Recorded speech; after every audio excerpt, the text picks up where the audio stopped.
السلام عليكم ورحمة الله وبركاته. كبجمتو تردفتو تكو جرجرتو نجاكي السني فيوما الحمد لله نجافي كوتي فيديو كان لايكي كودا نفيد في فيديو قد إسانجرو قتيتينا يوتيوبينكو شيرينا تانجرو نموتبرنا ككابانجرو يوسي لايكي ناقوتاني موكا نموتبرنا ككابو تاجتشو لكناف لايكي كودا namoonni raataatanis immoo sabiskiraaybii godhaa jechuudha. Asuma yeroo ani viidiyoo gadhiisu isin qaqqaba dhufee akka miseejitti isinii gala jechuudha. Viidiyoon koo viidiyoo haaraa yeroo gadhiisu maxxansu kanaaf laayikii godhaa. Akkuma argitan afatni kun afata firaashii boondidii 5 afurii nafee tokko uffatee as dhaabataa jira. Garagalee jechuudha.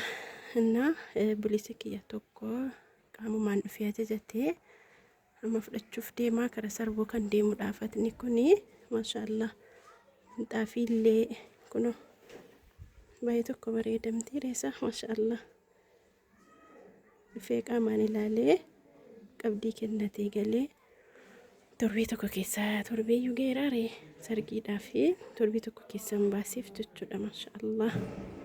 Akkuma argitan kana fakkaataa bareedu maashaallah. Innaa namoonni carqii kan majlisaa sana biratti carqii arabiyaa majlisii biratti barbaadan qiyyaariidhaaf kun baay'ee bareedaadha. Boondidii irraa waan ta'u yaada kennashi waan ta'e ibbaan dhibbatti nama rariira namni akka kootii kanarraa qabamtanii battalatti kottaati hojjechiifadhaa.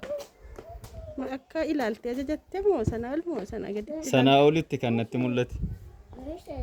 Sanaa olitti tan gammade malee itti rifanneen isiniin jedhaa hojiin jaraa bareedaadha. Birriin jaraas immoo rakasa akka bakka biraatii miti. Akka qodichaatti rakasa. Namoonni tokko onlaayinii kana badaa sodaatu onlaayinii ta'anii atis onlaayinii irraa argitee dhufteesaa? Gara tiktookii irraa kanan dhufe. Kanaafuyyuu akkan arge achirratti akkan arge osoo hin taane kanan ijaan argitu caala. Guddaa galatoomaan isiniin jedha. Guyyaa meeqa keessa sii ba'e?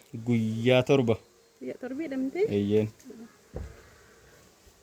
Kun akkasii obboleessi keenya kun tiktookii irraa arge asumaanuu namoonni tiktookii koo hin beekne liinkii isaas jalan isinii kaa'aa koomantii jalaa dhaqaatii fooloo godhaa.